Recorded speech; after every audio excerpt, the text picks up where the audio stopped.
Hello friend, मैं आनंद राज।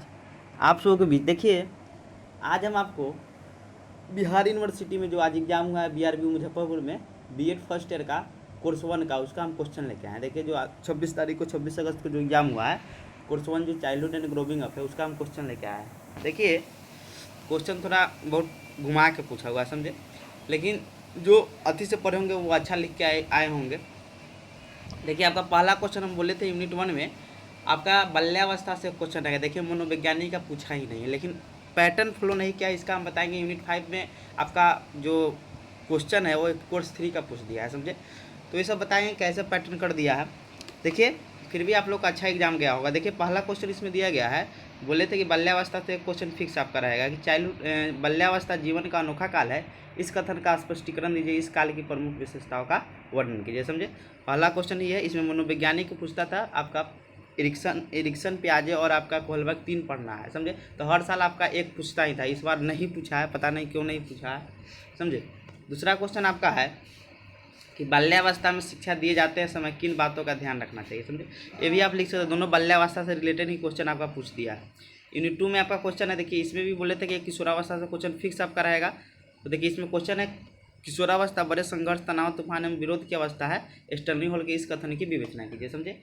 फिर आपका चौथा है कि किशोरावस्था के अध्ययन का महत्व की विवेचना कीजिए, समझे। इसमें आप लिख दिए होंगे, ये भी लिख दिए होंगे, यूनिट वन में भी लिख देंगे कि बाल्यावस्था आपको बोले तो पढ़ ही के जाइएगा, समझे। किशोरावस्था वाला भी लिख देंगे। देखिए, अब तीसरा का यूनिट आपका सामाजिकरण से पूछा ही है क्वेश्चन कि शैशवावस्था से किशोरावस्था तक बालक के सामाजिक विकास और उसके प्रभावित करने वाले तत्वों का वर्णन करें।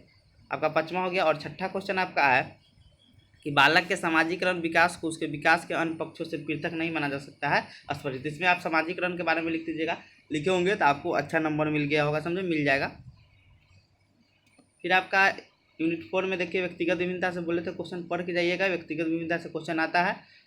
देखिए, क्वेश्चन आपका है कि व्यक्तिगत विभिन्नता का क्या अभिप्राय है, इसके विभिन्न स्वरूपों और कारणों का वर्णन कीजिए, समझे। और आठवां क्वेश्चन आपका है कि व्यक्तिगत विभिन्नता का क्या शैक्षिक महत्व है, वर्णन कीजिए, समझे। मतलब what is educational importance of individual difference describe. और देखिए, यूनिट फाइव में जो आपका नौवां क्वेश्चन है, यूनिट थ्री के कोर्स थ्री के क्वेश्चन है। ये जो क्वेश्चन आपका है कोर्स थ्री का ही क्वेश्चन है आपका, लर्निंग एंड टीचिंग का जो कोर्स वन में पूछ दिया है कि शिक्षण अधिगम की क्रिया सीखने की परिस्थिति का निर्माण करती है, विवेचना कीजिए, समझे। ये तो आप लोग का जो यूनिट फाइव में पहचान निर्माण के बारे में पढ़ना है, समझे, आइडेंटिटी फॉर्मेशन के बारे में, जो पहचान निर्माण के बारे में क्वेश्चन पूछा ही नहीं है, समझे। तो ये तो लिख सकते हैं, लिखने के लिए तो लिख ही सकते हैं कि शिक्षण अधिगम की क्रिया सीखने की परिस्थिति का निर्माण करती है, समझे। जैसा मतलब आपका माहौल रहेगा जहाँ पर आप शिक्षण अधिगम की क्रिया करते हैं, मान लीजिए क्लास का माहौल शांत में रहे, शांत जगह पर रहेगा, कोलाहल से दूर रहेगा, तो वहाँ पर क्या होगा कि अच्छा सीखने का परिस्थिति का निर्माण होगा। तो ये अपना से लिख सकते हैं, लेकिन ये आपका कोर्स थ्री का क्वेश्चन पूछ दिया है, समझे, कि शिक्षण अधिगम की क्रिया सीखने की परिस्थिति का निर्माण करती है, विवेचना करिए। और आपका 10वां क्वेश्चन है कि देखिए, ये तो आपका कोर्स टू बोला है कि आपका यूनिट वन का क्वेश्चन हो सकता है कि, समझे, कि बालक के विकास में घर की भूमिका का वर्णन करें, समझे। तो ये आपका यूनिट फाइव में पूछ दिया है, समझे। जो होना चाहिए मतलब एक अति पर वो मतलब क्या एक पैटर्न जो होना चाहिए यूनिट वाइज, वो पैटर्न पर क्वेश्चन आपका सेट नहीं किया हुआ है, समझे।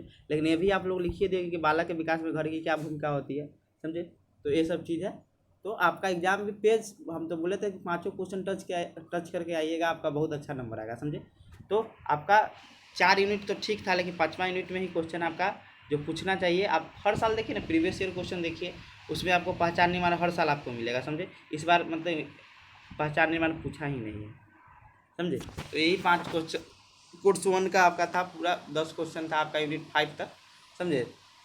एग्जाम में हम अभी भी बोल रहे हैं कि एग्जाम में आप क्वेश्चन छोड़िएगा नहीं, मान लीजिए कोई क्वेश्चन घुमा दिया तो वहाँ पर क्या कीजिएगा, कुछ मतलब उसी से कोरिलेट करके देखिए, क्वेश्चन घुमाता है तो वो चीज़ आता है। जैसे मान लीजिए यही क्वेश्चन आपको कर दिया, घुमा दिया था कि बालक के विकास में घर की भूमिका का वर्णन करें, समझे। अब एग्जाम का जो पैटर्न होता है उस पर एग्जाम ले तो हम ना मतलब पैटर्न पता चलता है, इसका कोई पैटर्न है, पता चलता है कि कोर्स मतलब कोर्स वन का ही क्वेश्चन है, लेकिन ये यूनिट कौन का है, वन का होगा, क्योंकि बालक के बारे में पूछ रहा है, समझे।